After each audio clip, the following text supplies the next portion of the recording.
નમસ્કાર મિત્રો, જય શ્રી રામ। આપણે આજે છીએ આપણા ફાર્મ હાઉસ ઉપર। આપણા ખેતરની અંદર મસ્ત મજાનું રાયડાનું વાવેતર કરેલ છે। એરંડાનું વાવેતર છે, પણ પાણી ઓછું હોવાથી સારું એવું વાવેતર છે નહીં।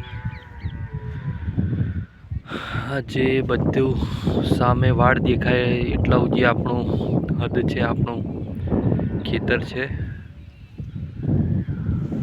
આ બાજુ ઘઉંનું વાવેતર હમણાં કરેલું છે, જેની અંદર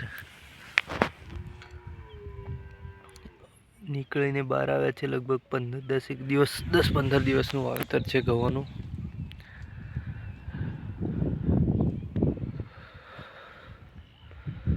સરસ મજાનું ફાર્મ હાઉસ છે। અહીંયા આવીએ તો આ જૂનો ઓબો છે। અહીંયા ખૂબ રમેલા છીએ નાના હતા ત્યારે। અત્યારે તો ખેતરમાં આવવાનો ટાઈમ મળતો નથી, પણ નાના હતા એટલે ખૂબ રમતા।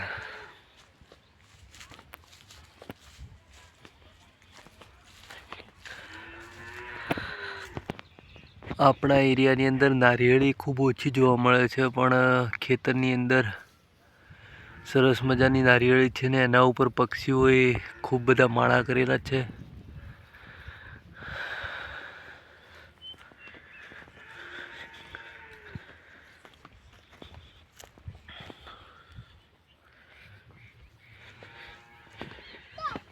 એરંડાની અંદર સરસ મજાની માળો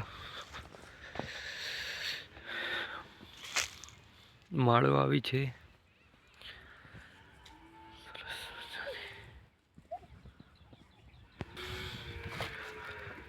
આ બે ગાયો અહીંયા ચરવા માટે બોધેલી છે।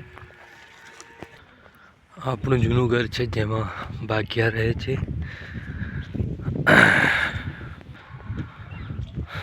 આપણું 241 મેસી ફર્ગુસન ટ્રેક્ટર ખેતી કરવા માટે છે।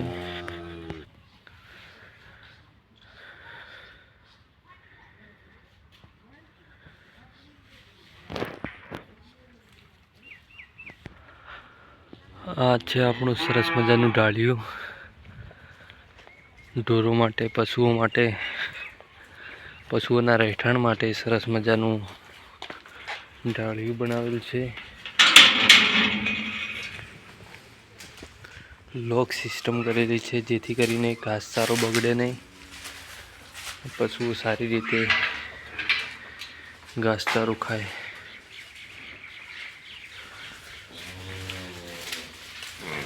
આ છે બફેલો।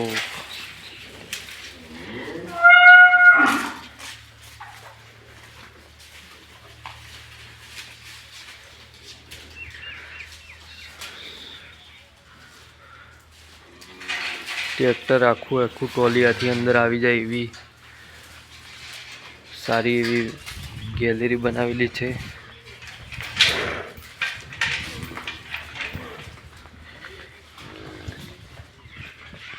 આ છે શેતુરીના ઝાડ અને ભેગા દેશી લીમડાના ઝાડ પણ છે। અને આ તાજેતરમાં વાવેલા જામફળી, બદામ, શેતુરી અલગ અલગ ઝાડની પ્રજાતિ છે। જામફળી, આંબો, આ વગડાઉ ઝાડ છે, સીતાફળ પણ છે।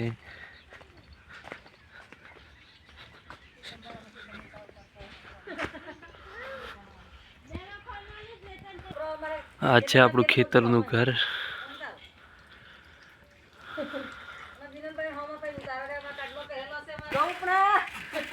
આ છે આપણી ગાય ભેંસો।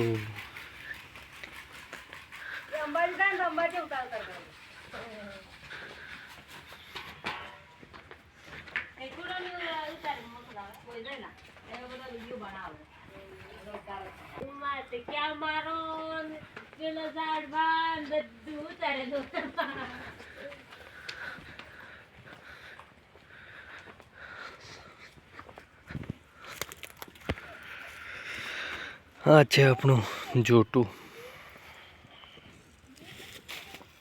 પાડી તાકી રહ્યા છે તને